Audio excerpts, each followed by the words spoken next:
ഗോവിന്ദമുട്ടം ക്ഷീരോത്പാദക സഹകരണ സംഘത്തിന് MLA പ്രതിഭയുടെ പ്രാദേശികാസ്തി വികസന ഫണ്ടിൽ നിന്ന് അനുവദിച്ച 10 ലക്ഷം രൂപ വിനിയോഗിച്ച് നിർമ്മിക്കുന്ന ഓഫീസ് കെട്ടിടത്തിന്റെ ശിലാസ്ഥാപനം നടത്തി.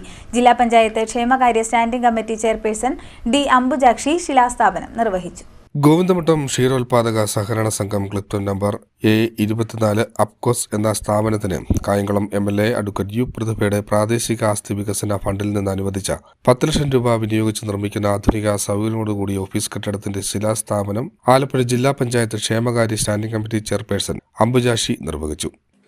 നമ്മുടെ ഗോവിന്ദമുട്ടം ക്ഷീരസംഘത്തിൻ്റെ പുതിയ കെട്ടിടത്തിൻ്റെ ശിലാസ്ഥാപനമാണ് നടന്നത്. നമ്മുടെ MLA മണ്ഡലാസ്തി വികസന ഫണ്ടിൽ നിന്നാണ് ഇത് വിനിയോഗിച്ചിരിക്കുന്നത്.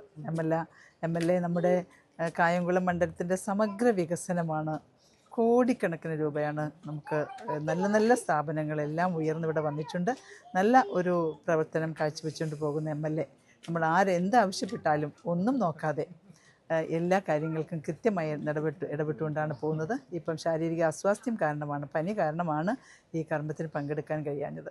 പഞ്ചായത്ത് പ്രസിഡന്റ് അമ്പലിക്കല, ബ്ലോക്ക് പഞ്ചായത്ത് അംഗം R. രേഖ, പഞ്ചായത്ത് വികസനകാര്യ standing committee chairperson E. Sreedevi, ക്ഷേമകാര്യ standing committee chairman Shyam Sasi, S. Pavananathan, A. Subhadev, Sarngadharan, Santhosh Chakkarathara തുടങ്ങിയവർ സംസാരിച്ചു.